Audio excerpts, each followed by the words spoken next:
Buenas noches, estamos en su programa de Periodistas de a pie por Rompeviento Televisión por Internet y hoy vamos a hablar del periodismo de paz y la cobertura de conflicto. ¿Qué significa cubrir un conflicto ya sea social, laboral, político? ¿Y cuáles son estas aristas que nos falta por cubrir, por ver, por abordar? También hablaremos del fenómeno mediático sobre los niños y niñas migrantes, qué es lo que está pasando no solo en términos de cobertura, sino de repercusión en la opinión pública. Y bueno, hablaremos de Roberto Saviano, de este libro 000.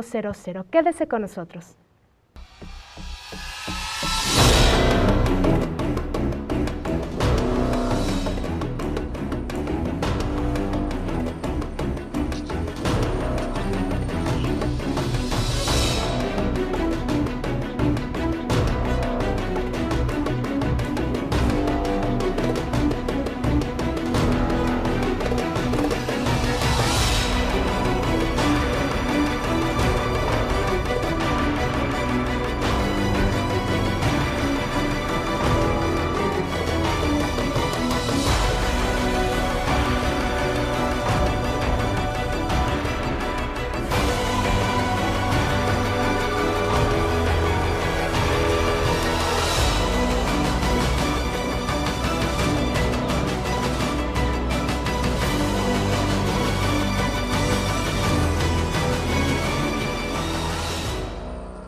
Buenas noches, como cada jueves estamos en este programa. Mónica González, bienvenida Mónica. Hola, gracias Tere. Y bueno, María Teresa Juárez, y hoy tenemos a un invitado muy especial. Tenemos con nosotras a Javier Giró. Bienvenido, Javier. Hola, ¿qué tal? Javier es profesor de periodismo político en la Universidad Autónoma de Barcelona y director de un grupo de investigación, de un observatorio sobre la cobertura de conflicto también en Barcelona. Javier, nos gustaría entrar de lleno al tema. Este programa se especializa en abordar las diferentes formas en las que los periodistas están trabajando en diferentes partes del mundo. Entonces, nos gustaría que nos contaras por qué llevar a las universidades o a la universidad temas de periodismo y cobertura de conflicto. Pues no cuesta mucho darse cuenta de que el núcleo más duro del periodismo es el conflicto. El conflicto es algo consubstancial a las sociedades y además genera continuamente cambios. Cambios porque hay luchas, cambios porque hay batallas, cambios porque la gente reacciona a las acciones de unos o de otros, porque hay negociaciones, ¿no? Y eso produce elementos nuevos en la sociedad. Y tener elementos nuevos para contar es reunir el objetivo del periodismo, que es contar qué hay de nuevo al público, ¿no? Entonces el conflicto se convierte en el rey de las páginas de los periódicos o de los informativos de radio o de televisión. Entonces hay que preparar a los periodistas para cubrir esos acontecimientos en los que se va desarrollando el conflicto, ¿no? Si no hablamos de eso en la universidad, los periodistas van a llegar a la realidad, los y las periodistas, pensándose que el periodismo es aquello tan divertido de ir a los lugares y contar lo que pasa. No, es mucho más complicado que eso. Y para prepararse para algo complicado, la universidad tiene su papel, ¿no? Por eso estamos ahí. O también, Mónica, si estarás de acuerdo en que muchas veces el periodismo, por ejemplo, la nota roja o el periodismo judicial, que ubicamos claramente como un periodismo donde aborda temas de mucho conflicto, como lo decías hace un rato, se queda en la superficie del conflicto. No claro. Solo el periodismo de nota roja, digamos, ¿no? No. Cuando un conflicto tiene un cierto grado de violencia, la violencia también es un fenómeno que responde enseguida a las preguntas clásicas de las noticias en periodismo, ¿no? Alguien ha hecho algo en algún lugar, de alguna manera, en algún momento y por algún motivo, que son lo que se suelen llamar las 6 preguntas clásicas, ¿no? Son fáciles de responder estas preguntas si se trata de un acto violento, porque alguien ha hecho algo en un lugar, ¿sí? Hay una pregunta que no se suele responder inmediatamente, que es ¿por qué lo ha hecho? Pero incluso en ese por qué se pueden dar respuestas muy superficiales. Pero de entrada, o sea, dando incluso una respuesta superficial al porqué, con las otras respuestas ya hemos llenado un vídeo, ya hemos llenado un artículo, hasta hemos puesto una fotografía, ¿sí? O sea que la violencia, como es visible, la violencia física, no las otras violencias, ¿eh? Si quieren luego hablamos de la violencia estructural como la pobreza, ¿no? O de la violencia cultural, ¿no? Contra las culturas de los pueblos o de los individuos. Bueno, vuelvo al caso de la violencia, ¿no?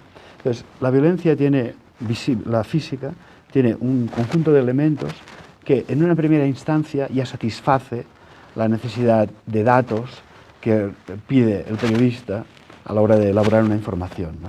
Pero quedarse ahí es un trabajo muy débil, muy fino, ¿no? Porque esa violencia responde a algo, responde normalmente a un intento fallido de regulación de un conflicto. Un intento fallido puede ser unas leyes, unas normas o una negociación, o alguien que no quiere ceder de ninguna manera y el otro lo sigue necesitando, ¿no? Y ese intento de regulación suele responder, claro, a regular ¿qué? Algún desequilibrio, o sea, algún desequilibrio en la sociedad.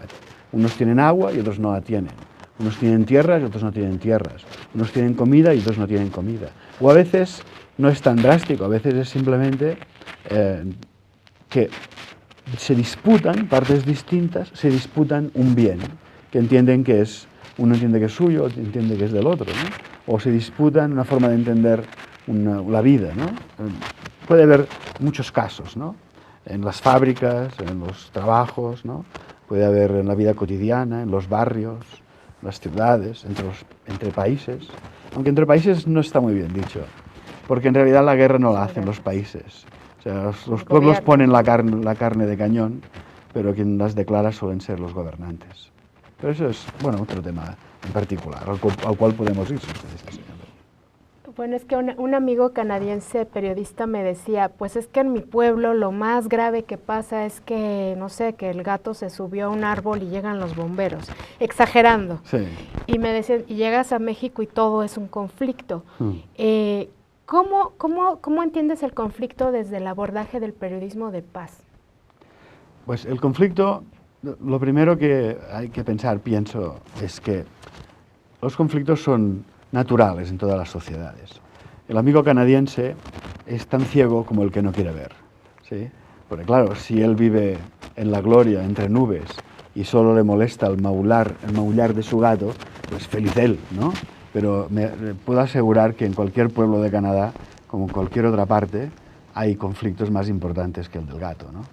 Claro, en lugares donde tiene una historia, ¿no? Donde ha habido grandes desigualdades, por los motivos que sea, que ahora no vienen al caso, aunque podíamos ir también a ellos, ¿no? Los conflictos son más visibles, ¿no? Pero son naturales, o sea, es decir, en las sociedades con su propia evolución generan conflictos, porque hay más gente mayor, por ejemplo, y no hay suficientes hospitales, no lo han previsto, ¿no? O hay más niños y no hay escuelas. ¿Sí? Estos son conflictos naturales, sociales, ¿no? O, por ejemplo, en una fábrica o una empresa, donde es lógico que haya un conflicto, una tensión permanente entre el que por su trabajo recibe un salario y el empresario o el propietario, ¿no? Que no recibe un salario, bueno, recibe un dinero por el trabajo que realiza también, pero no por el trabajo, sino independientemente del trabajo que realice, se queda con los beneficios de la empresa, ¿no? Entonces eso genera una tensión, porque ahí está claro que hay una desigualdad, ¿no?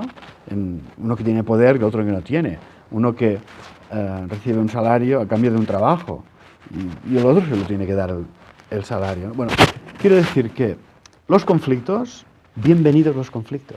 No estamos en contra de los conflictos. Los conflictos son la sal de la tierra, es lo que hace mover al mundo. Y a veces también podemos decir que son como la fiebre de lo que no funciona. O sea, cuando algo no funciona, se manifiesta de alguna manera. Bienvenido, nos enteramos. La cuestión es que no explote. Lo que intentamos es que no entre por el camino de la violencia. Porque dicen los conflictólogos, ¿no? Cuando tenemos una disputa, una contienda, hay que ver por qué es, ¿no? ¿Es por este vaso de agua? Pues hablemos. Igual no toda para mí, no, nos la podemos repartir, ¿no? Pero si nos vamos a pelear violentamente por el vaso de agua, entonces el problema ya no es el agua. El problema es el otro, porque la violencia del otro, o la mía, es una amenaza mutua a nuestra supervivencia. Pero no estamos viviendo cada vez más en una sociedad más intolerante a más enfocada más bien más al tolerante a la violencia, ¿no? Ajá. También. O sea, Bueno, no soportan. no del todo, ¿sí? Yo no soy un gran conocedor de México, he venido a México a aprender de lo que ocurre, ¿no? Y ver cómo van las cosas, ver cómo se hace periodismo, ver qué conflictos existen. Pero me atrevería a decir que de la época anterior, ¿no? De los 6 años anteriores, del gobierno anterior, del presidente anterior, perdón, ¿no? Donde hubo esta guerra con tantos muertos, ahora se discuten las cifras, quizás hay más muertos, pero el hecho de que se hable menos de ellos no solo responde, quizás, a una cierta estrategia comunicativa del gobierno y de los medios, quizás, pero si responde incluso en ese caso, eso es síntoma de que la sociedad está harta de esto, ¿sí? Por lo tanto, hemos avanzado algo, no hay tanta naturalización de que haya muertos. Claro, a veces cuando los hay, la gente tiende a no puedes estar protestando todo el día, o sea, no puedes estar embroncado todo el día, ¿no? Hay es muy agotador. Claro, una cierta resignación, ¿no? Pero el hecho de que se haya bajado la visibilidad de tanta violencia es un síntoma de lo harta que está la sociedad de eso, ¿no?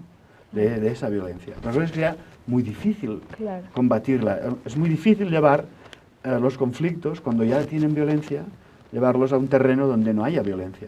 Pero ese es el enfoque fundamental del periodismo que me preguntaba antes. No es un periodismo contra los conflictos, no, es a favor de los conflictos. Y con un enfoque muy específico. Claro, es el de buscar la solución más justa posible. Muy bien, pues si te parece, regresando del corte, podemos ir conociendo con mayor profundidad qué es lo que propone el periodismo de paz, cómo podemos cubrir un conflicto de manera diferente y no quedarnos solo en el número de muertos o en la confrontación o solo en la dicotomía bueno-malo. Hay que profundizar, hay que complejizar y bueno, la invitación es a que se quede con nosotros. Estamos en su programa Periodistas de a Pie por Rompeviento Televisión por Internet.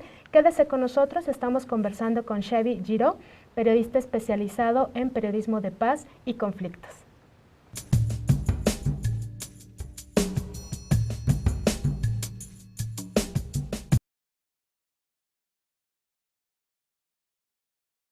Bueno, esta es una canción de Sondheim que se llama Que vengan los clowns, y cuando estés, me tiras la pista, por favor.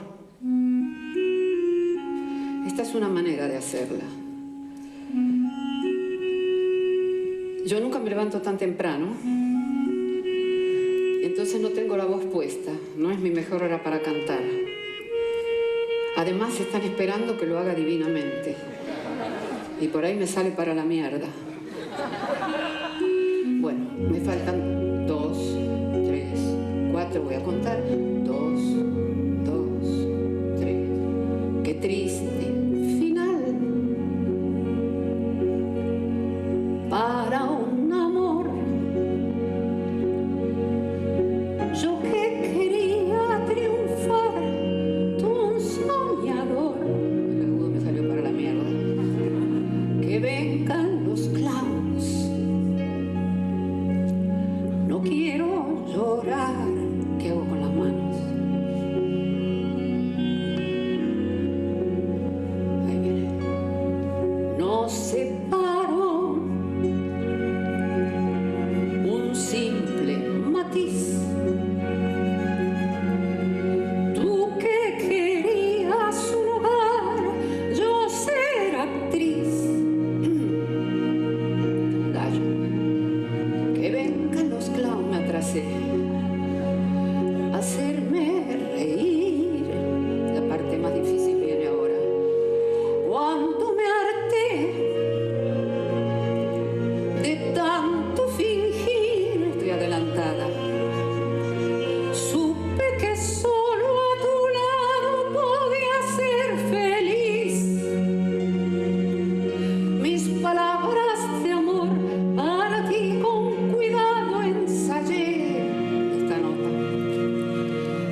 con el juez interior, todo el tiempo el juez. El juez me dice que lo hago mal, que está mal, que me faltan 2 compases, que me miran, que no les gusta, que me aburro. Hay muchas maneras de hacer un tema.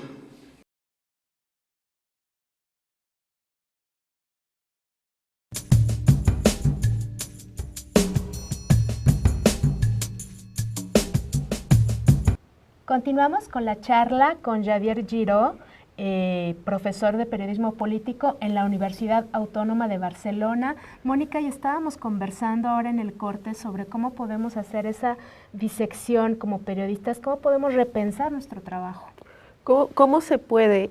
O sea, estábamos platicando de Canadá, ¿no? Y estábamos diciendo, ahí no sucede nada. Lo que pasa es que en su medio o a la sociedad de ese país o de ciudades, no importa qué es lo que se cubra, ¿no? O sea, sí suceden conflictos, lo que pasa es que no están en las primeras planas. Sí suceden conflictos en su país y sí suceden conflictos fuera que originan sus gobiernos. Entonces, sus empresas. Las mineras. Sí. Entonces, ¿qué es lo que pasa? ¿Cómo se les enseña en la universidad a los periodistas? O se nos enseña o podemos aprender a hacer este esqueleto de cómo se debe de cubrir un conflicto. Claro, antes hablábamos de entrada, ¿no? Hay que ir un poco más allá de la superficie, es decir, de cómo se manifiesta un conflicto, sobre todo cuando es violento. O sea, la violencia es tan impresionante que construye como una pantalla, te enseñan, ¿no? Muestran lo que ocurre, pero no es lo que ocurre, muestran lo que se ve. Y entonces uno se puede confundir y pensar que porque lo ve, lo entiende. Y no es así. Detrás de esa violencia pasan más cosas, ¿no? Han pasado. O sea, esa violencia responde, como decíamos antes también, a un conflicto mal resuelto y que se ha descarrilado, para entendernos, ¿no? Y ha entrado por un camino de violencia. Entonces, lo primero que contamos, lo primero que tiene que pensar, no solo la universidad, sino cualquier periodista, es, bueno, ¿qué ha pasado detrás de esto? ¿Qué ha pasado antes y está pasando durante esta violencia? O sea, comprender cuál es la raíz de esa violencia. ¿Por qué la gente se quiere matar o se está matando, ¿no? Eso es lo más importante. Lo primero, ¿no? Entonces, en el qué ha pasado, eso, o qué ha pasado, qué está pasando, cómo comprendemos esa situación de conflicto, requiere más preguntas, ¿no? Uno, deslindar bien, identificar con precisión quién es que se pelea, qué actores hay, ¿sí? Eso pueden ser muchas cosas, pueden ser gobiernos, pueden ser, bueno, en cada caso es un dibujo distinto, ¿no? Y entonces cada uno de esos actores hay que preguntarse, y preguntarles también, aunque no siempre hay que creerlos, ¿qué hacen? No solo violentamente, pero también, ¿qué hacen? ¿Qué dicen? O sea, ¿qué proponen? ¿Y cómo legitiman lo que hacen? Entonces vamos entendiendo un poco la complejidad de ese conflicto. Digo que no hay que creer lo que dicen, ¿no? Porque cuando estás metido en un conflicto, casi todos los actores distorsionan su forma no solo de ver las cosas, sino sobre todo de explicarlas.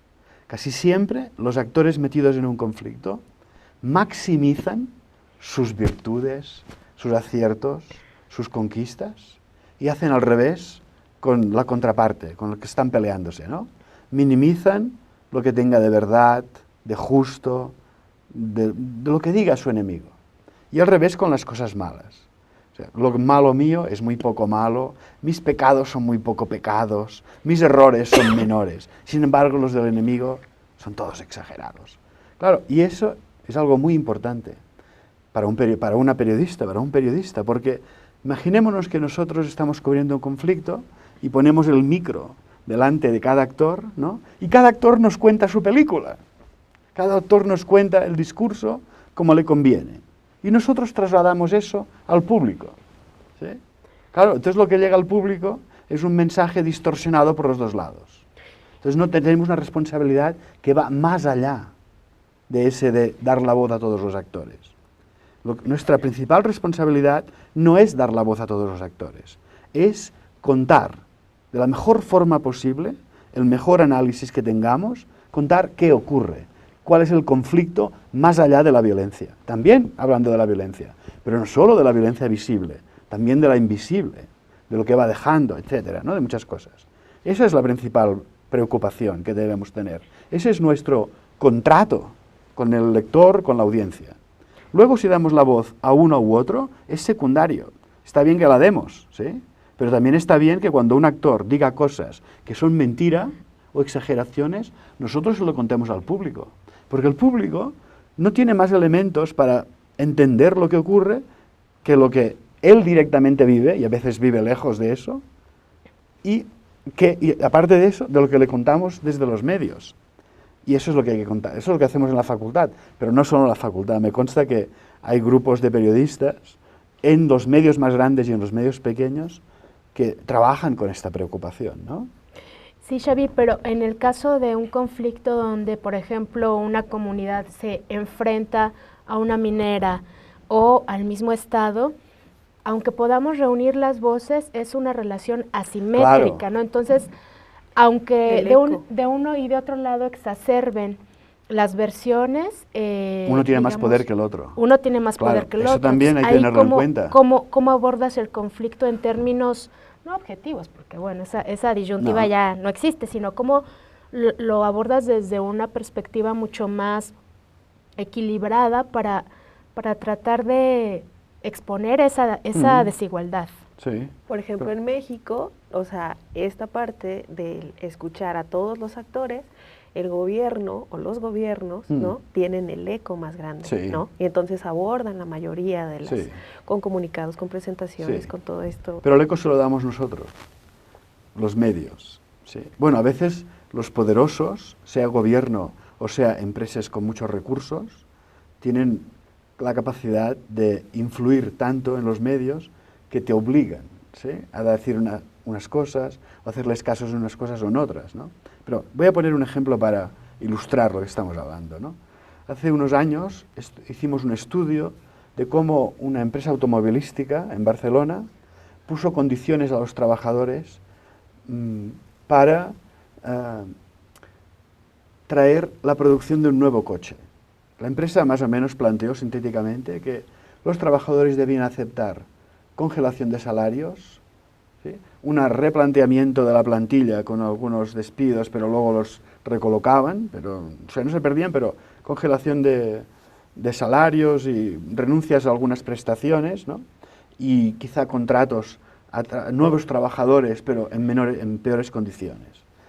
A cambio, la empresa se comprometía a traer la producción de un nuevo coche a una planta en Barcelona.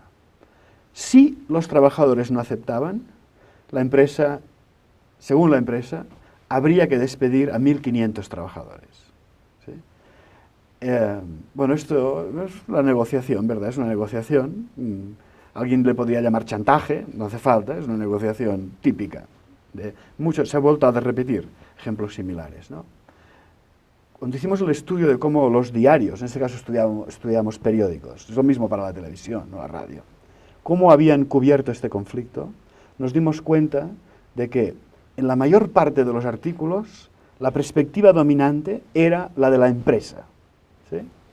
Y entonces, cuando presentamos los resultados, había un exalumno mío entre los periodistas que lo habían cubierto, ¿no?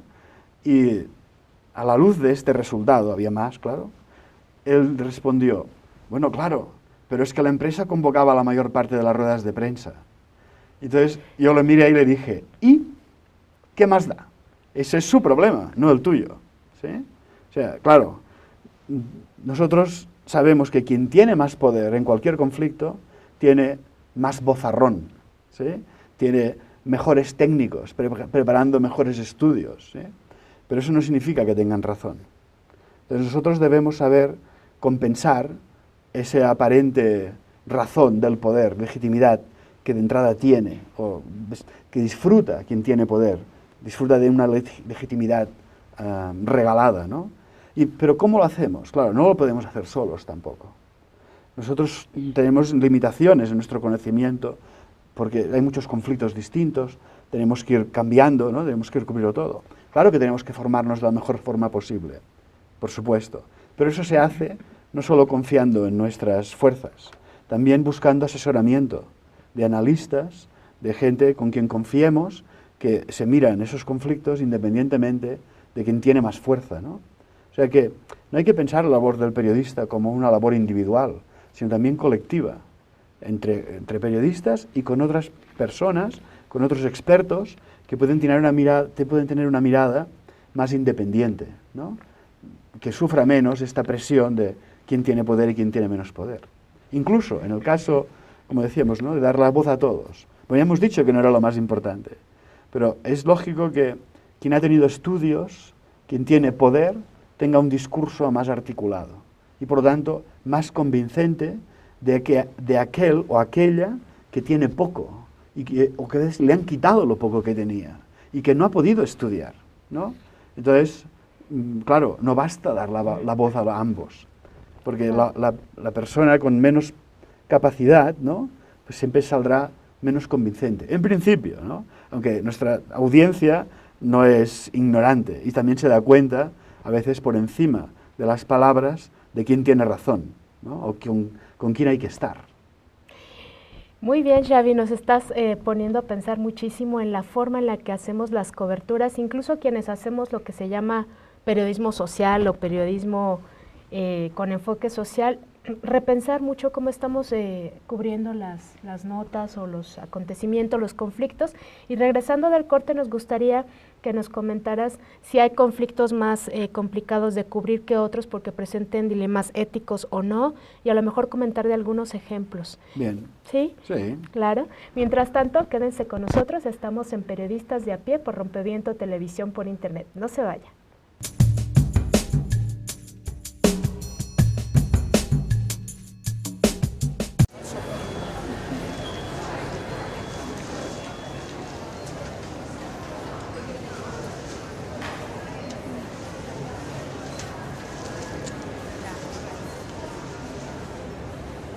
Asimbonanga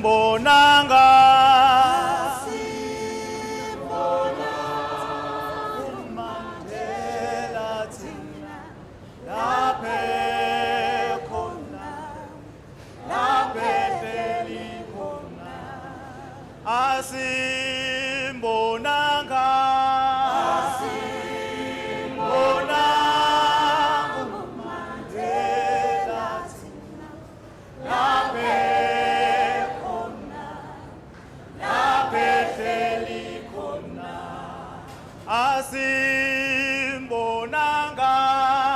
asimbonanga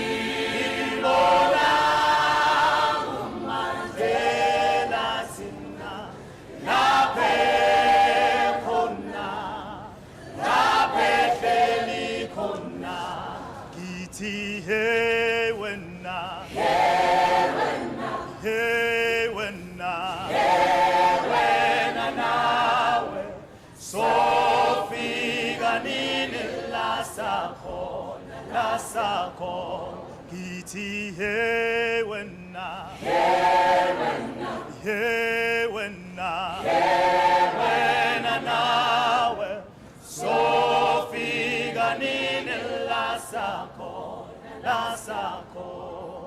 asimbonanga asimbonanga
Y después de este maravilloso corte, continuamos en su programa de periodistas de a pie por Rompeviento Televisión por Internet. Mónica, ya estábamos conversando con Xavi sobre la cobertura de conflictos y decías que quieres hablar sobre la verdad. No, pues vamos a necesitar 10 horas más para hablar de ese tema. A ver, ¿qué onda con la verdad? Pues, bueno, en periodismo hay una serie de principios, como unos mantras, ¿no?, que es fácil intentar aplicarlos, pero puede ser un gran error aplicarlos de forma dogmática. Claro, por ejemplo, ¿no?, hay que contar la verdad. Si no, es que la verdad absoluta no existe. Eso hace muchos años que lo sabemos, ¿no? Y bueno, ya hemos visto antes con el ejemplo de cada actor tiene su verdad, ¿sí? Y la verdad no puede ser solo juntar las verdades de los actores, porque ellos serán su verdad, pero, y quizás lo creen así, pero lo único que es verdad es que lo han dicho así, pero no significa que los datos sean ciertos, ni que el razonamiento sea lógico, ni que sus sentimientos sean auténticos. No lo sabemos eso, ¿no? Entonces, hay que ser más humilde con esto de la verdad, ¿sí? Hay que ir comprendiendo que contamos cosas y que no pueden ser falsas, pero que solo son partes de la comprensión de un conflicto, ¿sí? Y hay que ir construyendo ese conflicto poquito a poco, pero sabiendo priorizar también qué es lo más importante y qué es lo menos importante, ¿sí?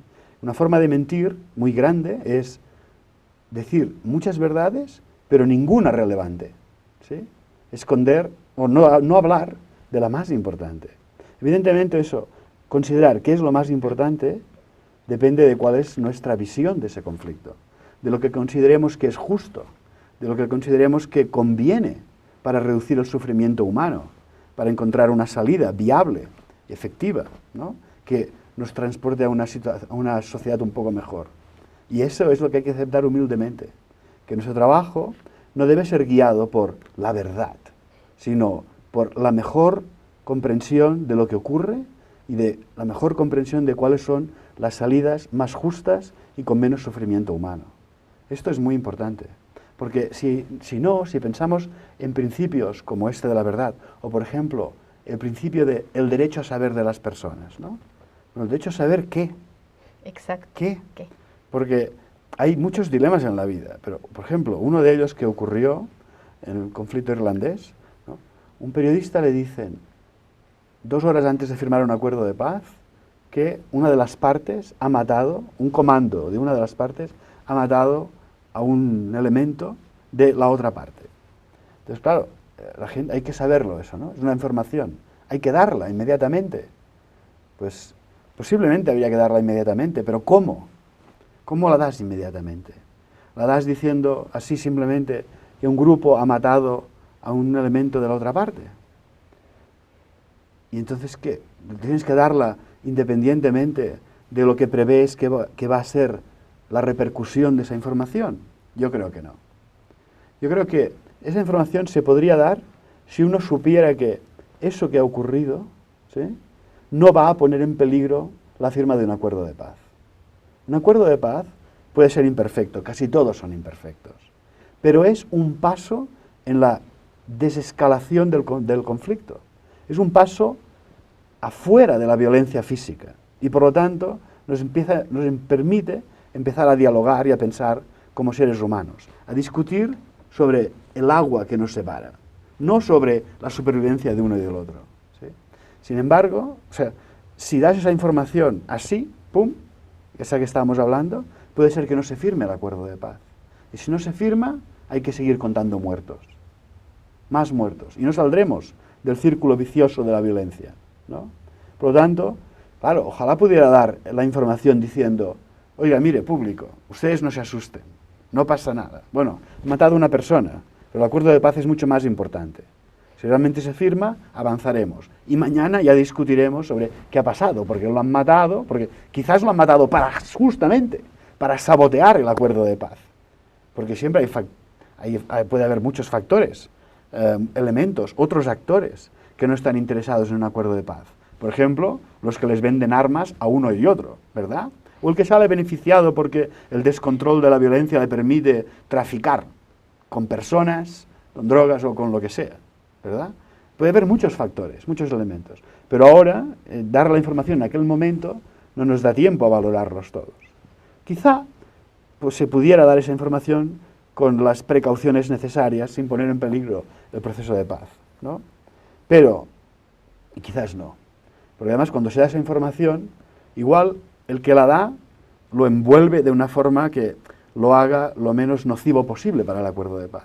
Pero una vez eso ha aflorado, nada impide que todos los enemigos del acuerdo de paz, en sus medios de comunicación, trabajen para reventarlo. Y empiecen diciendo, ven, es una traición, ven, esto no es ningún acuerdo sincero, ven, no hay que firmar. Entonces, ¿qué? Seguimos matándonos, ¿no? Puede ser que ambas decisiones sean legítimas y sean defendibles. Lo que no es defendible es dar una información sin pensar en cuáles van a ser las consecuencias de esa información.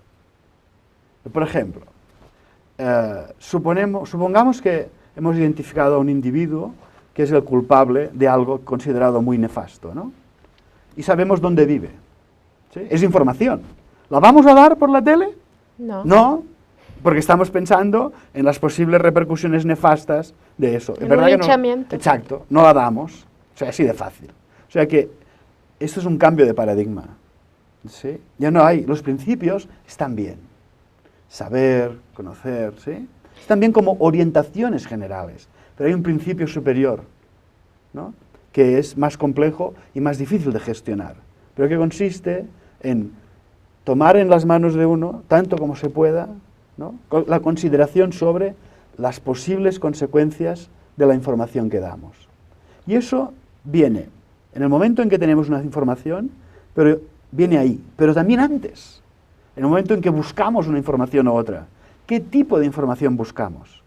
¿Cuál es la que es relevante para este conflicto? ¿Sí? Sí, pero estaba pensando, Xavi, en relación a la verdad o la cobertura, ¿cómo no caer en este regodeo de, bueno, no es regodeo propiamente, pero cuando intentamos hacer un tipo de periodismo distinto, podemos caer en la revictimización de las personas y no estamos haciendo periodismo de paz, por ejemplo, ¿no? Ya ni decir de la cobertura de temas violentos solo mostrando imágenes violentas, que eso repercute socialmente. ¿Revictimización en el sentido de que las personas que han sufrido vuelven a sufrir? Sí, que tú que hagas una entrevista, por ejemplo, un familiar de una persona desaparecida y no logres enfocar a esa persona de tal manera o describir el conflicto de tal manera que se presente como una propuesta o como una persona que tiene una perspectiva más allá del conflicto que vive, y entonces lo que propicias es, si acaso a lo mejor que quien lee o ve eso o lo escucha, diga, ay, pues pobre, pero no haya un proceso de identificación, ahí cómo darle otra mirada, y es un ejemplo. Sí, pues. sí, tal como has dicho, no solo que nos limitemos a reflejar el sufrimiento, ¿no? Sino que no busquemos una salida. ¿Sí? Es fácil contentarse periodísticamente, ¿no? Con aquí ha pasado esto, esta persona se ha muerto, ¿no? O la han matado, y a ver cómo sufre. O una que ha sufrido y usted cómo se siente, vaya descubrimiento, cómo se va a sentir. O sea que además son cosas obvias que no aportan demasiado. Claro que hay que escuchar a las víctimas, pero cuando están en condiciones de hablar, y si quieren hablar, incluso hay que escucharlas pensando también en ellas, ¿no? Está documentado que muchas mujeres víctimas de abusos, ¿no? Que pasaron fatal, claro, si testifican, reviven el sufrimiento, ¿no? Por lo tanto, no hay que hacerles revivir el sufrimiento. Pero incluso está documentado en Kivu y en otras partes, supongo, en África, en un conflicto en Congo, ¿no? Que mujeres que ya habían, digamos, superado su estado de postración, ¿no? Se habían rehecho bastante, querían testificar, querían periodísticamente, ¿no? Querían dar su testimonio, porque se sentían fuertes. Pero no era así. En el momento en que volvían a contarlo, recaían, ¿no? O sea que eso también requiere un replanteamiento por parte de los periodistas y las periodistas, ¿no? O sea, hay que tener testimonio. Bueno, hay que tener testimonios cuando se puede y cuando eso no cause más daño, por supuesto, ¿no? Pero después, en el sentido que iba la pregunta, ¿no? No basta con decir, ok, no vamos a causar más daño, pero vamos a buscar una salida. Porque si no, es solo un periodismo de contemplación y máximo de conmiseración y de empatía y simpatía con las víctimas. Por supuesto, pero hay que ir más allá. No es fácil, ¿Cómo? no es nada fácil. ¿Cómo? Claro. Bueno, este cómo requiere un esfuerzo de análisis del conflicto que ha generado esas víctimas, ¿sí? Y pensar, ¿por qué tenemos víctimas? ¿Por qué tenemos violencia? Y entonces hay que atajar las causas, a la vez que se rompe el círculo vicioso que antes hablaba de la violencia. O sea, hay que pararlo como sea, ¿sí? Y después ir tratando medidas para atajar las causas, ¿sí? Hay que plantear, en periodismo de conflictos y en conflictología, se dice, he dicho antes, estamos a favor de los conflictos, ¿sí? No de la violencia de los conflictos. Los conflictos en la medida que muestran que algo no funciona, ¿bien? Y además decimos, estamos a favor porque el conflicto representa la posibilidad de encontrar una salida creativa al problema que tenemos entre manos, ¿no? Entonces aquí es cuando hay que esforzarse por pensar, ¿no? Por ejemplo, cuando tenemos un alto grado de violencia entre diversos actores, ¿sí? Buscar una salida quizás se plantea en términos de ¿vamos a buscar un pacto por la vida? Porque cuando la gente se está matando, empiezan a no tener ganas de matarse. Ellos ven que su vida se acabará pronto, a los 30, a los 35 o antes, o en la cárcel para siempre. Incluso en la cárcel va a ser breve, ¿sí? Ellos y sus familiares, de uno y de otro lado, de uno más que otro a veces, ¿verdad? Entonces, ¿por qué no le damos una vuelta a todo esto, ¿no? ¿Por qué no planteamos que quizá es posible hacer un pacto por la vida? Entre todas las partes, ¿no? No nos interesa morir, no ganamos nada, ¿no?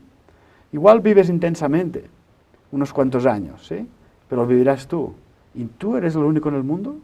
Hay gente que te quiere y hay gente a la que tú quieres, ¿sí? Claro que a algunos se le puede ir ya a la cabeza y no pensar en ningún término así, ¿no? Pero son algunos. Hay otros que no, que todavía, que tienen, bueno, todo el mundo tiene una base humana, ¿no? Se trata de apelar a esa base humana, ¿no?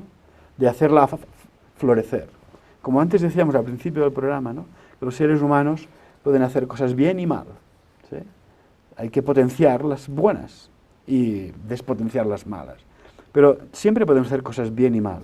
Si no, no tendría sentido ni el juicio moral ni el ético, ¿no? Esto está bien o está mal. No, siempre sería simplemente lo que ha podido ser. No, hay posibilidades de decidir y hemos de potenciar que esa decisión sea por el lado de la vida. Muy bien. Xavi, pues nos estás poniendo a girar la ardillita bastante fuerte, porque también es este tema de la identificación con las víctimas, que a lo mejor en el periodismo social solemos hacer muchísimo, y cómo no quedarnos ahí, poder trascender a una propuesta. Le invitamos a que se siga quedando con nosotros en Rompeviento TV con el programa de Periodistas de a Pie en este jueves por la noche.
Muchas gracias por seguir con nosotros. Estamos en entrevista con Javi Girón. ¿Y cómo hacemos en México para hacer una cobertura bélica y social? Cuando estaba diciendo Tere hace rato, pasa una cosa como el ABC, a la semana siguiente pasan los 72 migrantes, a la semana siguiente sale una caravana, a la semana siguiente tenemos una masacre o asaltan el tren y matan a 20. O sea, en México pasan muchas cosas y hay muchos actores, ¿no?, que están, ¿cómo los identificamos? Por ejemplo, en migración. Claro, en México pasan muchas cosas violentas que se ganan las portadas, se ganan los espacios en la televisión, en la radio, ¿no?, por esas cualidades, entre comillas cualidades, que antes hablábamos de la violencia, ¿no? Es espectacularidad, es novedoso, es un drama nuevo, escandaloso, singular, ¿no? O sea, recoge esas características. Y esto es un problema estructural. Lo mejor de entrada es ser consciente de que tenemos un problema estructural. Noticiaramente, digamos, ¿no? Y es que la realidad nos suministra un montón de acontecimientos que ya satisfacen la voracidad de los periodistas y de los medios. Y de los espectadores, claro, los espectadores, bueno, se satisfacen, no del todo tampoco. Porque los espectadores consumen lo que se les echa. No hay una demanda así, quiero más esto, quiero más lo no. Bueno, en todo caso, si no les gusta lo que se les echa, ¿no?, lo descartan y se hacen zapping y se van a otra televisión, ¿no?, otro canal. Pero no es tanto una demanda como que es un consumo que van decidiendo a partir del consumo con qué se quedan, ¿no? Bien, dicho esto, y volviendo a nuestro caso, o sea, hay que ser consciente de que nadamos contracorriente. O sea, hacer una información de fondo sobre esta problemática, ¿no?, de la inmigración o bueno, otras problemáticas sociales, es nadar contracorriente. Porque requiere más trabajo de análisis, ¿no?, requiere más trabajo de investigación de qué es lo que ocurre, qué lo ha provocado, ¿no?, y requiere mucho más trabajo para buscar cuáles son las soluciones, más allá de las primeras propuestas que hacen para solucionarlo los gobiernos de un lado o de otro. Porque cuando hay un gobierno que propone una ley o alguna medida, como el gobierno tiene un gran vozarrón, ¿no?, tiene una capacidad de llegar a los medios, se hace oír. Y los medios lo tienen fácil. El gobierno ha dicho esto, ¿sí?, o el de aquí o el de allá, ¿vale? Entonces, hay que ir más allá, porque los gobiernos suelen responder no de una forma limpia, absolutamente pensando en el interés de las personas afectadas. Los gobiernos suelen responder pensando en su base electoral, en sus posibilidades de reelección y en el conjunto de relaciones de fuerza a los que se ven sometidos, ¿no?, que son relaciones con otros gobiernos, que son poderes fácticos, que pueden ser económicos, pueden ser militares, pueden ser poderes fácticos como el narco, ¿no?, o sea, cárteles, gente que amenaza, gente con otros poderes, ¿no? Y eso es muy difícil tomar, claro, son decisiones que podemos considerarlas erróneas o ciertas, pero difícilmente son decisiones que fundamentalmente vayan a responder al interés de las personas afectadas. Para eso necesitamos que nosotros mismos, o como periodistas, ¿no?, reflexionar, buscar caminos distintos, buscar otros expertos, gente que conoce el caso y haga propuestas. Y a veces las propuestas no están ahí mismo inmediatamente, ¿sí? Porque claro, ¿qué propuesta hacemos a unas personas que viajan en tren cruzando México, ¿no?, y vienen de Centroamérica o de otros lugares? Que no crucen el tren, claro. Ponerles trenes mejores. No sé, esto no soluciona mucho el asunto, ¿no? O sea, tenemos problemas de fondo más grandes, ¿no?, que es la existencia de unos actores, ¿no?, de los que les extorsionan, los que los secuestran, ¿no?, que les hacen la vida imposible, ¿no? Y entonces hay que hablar, o sea, de esos otros conflictos donde esos actores han tomado poder y ahora aplican su poder en particular contra los inmigrantes, ¿no? O sea, hay que dar contexto, hay que situar este conflicto, bueno, sí, o estas injusticias, ¿no?, en el contexto de otros conflictos más grandes.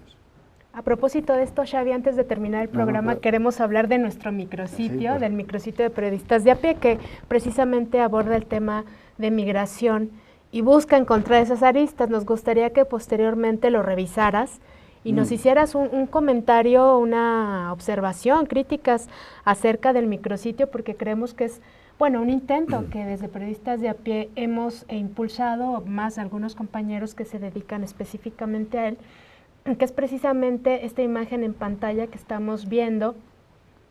Es un esfuerzo de periodistas de a pie y otros colectivos que está centrado en los albergues de migrantes. Mónica, tú sabes un poco más sobre el desarrollo del proyecto. Bueno, tiene una parte en línea, pero otra parte, aquí vemos un proyecto donde ha participado Mónica, pero hay otro proyecto en físico, es un periódico físico.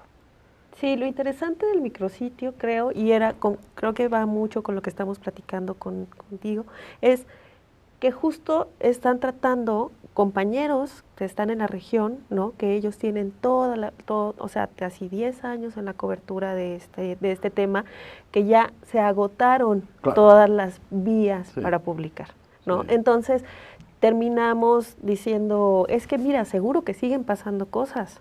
O sea, ahorita mismo tenemos una crisis con gobiernos que están yendo a Centroamérica, nuestro gobierno está yendo a Centroamérica o a Estados Unidos, a las dos fronteras, a decir algo está pasando, pero hace 10 años que está esta crisis. Entonces, periodistas que han estado en la cobertura allá, en Chiapas, en Oaxaca, en Tabasco, diario, enterándose de las cosas y de las atrocidades y cómo se dan los conflictos y diferentes conflictos, de lo que nos explicabas hace ratito, están haciendo este esfuerzo para salir y decir, oigan, esto es la consecuencia y por esto están pasando las cosas, ¿no?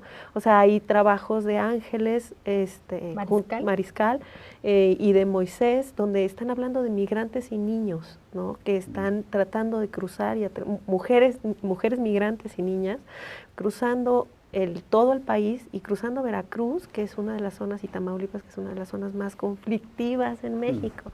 Entonces, sin hacer una revictimización de la gente y del migrante, hay que cambiar ¿cómo la perspectiva? contamos esas historias? Esas historias hay que seguir contándolas, pero es que hay que contar otras, que son las que no están, ¿sí? Hay unos silencios que no están aquí, que es, ¿qué hace que estas personas emigren?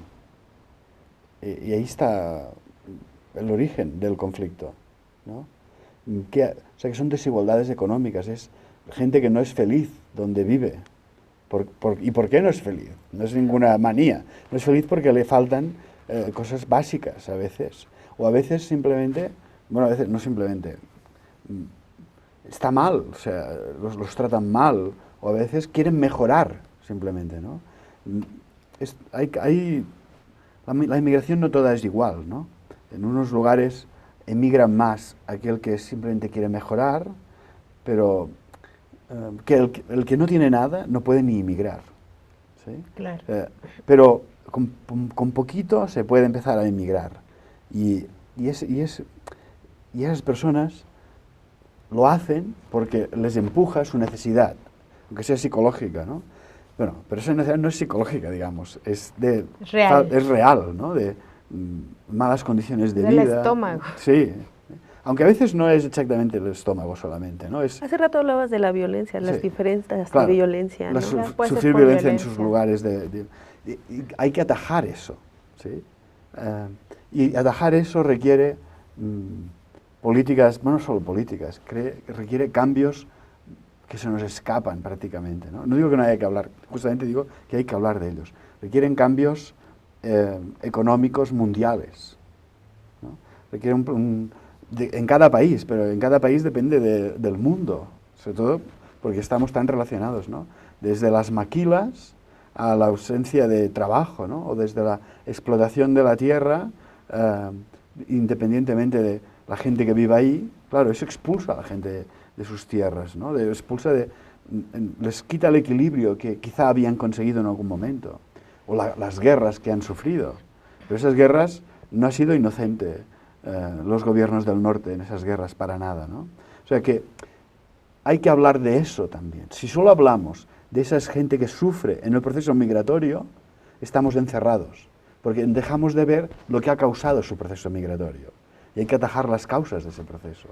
Claro. Xavi, estamos ya por terminar, nos queda un minuto, nos gustaría una reflexión a manera de preguntas, porque efectivamente no hay una sola respuesta ni una sola verdad, sino planteamientos y preguntas. ¿Qué tendremos que preguntarnos los periodistas para reflexionar de otra manera lo que hacemos? En breve, cortito, chiquito, en un minuto. En un minuto. Yo creo que es una respuesta genérica, pero puede servir, ¿no? Y es que nuestro trabajo no está definido por contar lo que ocurre. No debería ser eso. Por supuesto que hay que contar lo que ocurre, pero ese contar debe estar orientado de una forma consciente. Es que si no, somos como veletas que solo se orientan a favor del viento más fuerte. Nosotros también tenemos la responsabilidad de hablar del mundo con una estrategia, y nos tenemos que formar para esa estrategia, que es la estrategia de cambiar el mundo para un mundo mejor, más justo, ¿no? Un mundo con menos dolor, con menos insatisfacciones. Ese es el cambio, yo creo. Claro, muy bien. Pues gracias. Queremos otro programa. Queremos otro programa para ir diseccionando de manera mucho más, pues no sé, detenidamente, pero nos has dejado pensando mucho. Me alegro. Como se dice en México, la ardillita nos está girando en todas direcciones y le invitamos a que también haga esta reflexión, a que visite nuestro portal www.periodistasdeapie.org.mx y nuestro micrositio. Nos vemos la siguiente semana.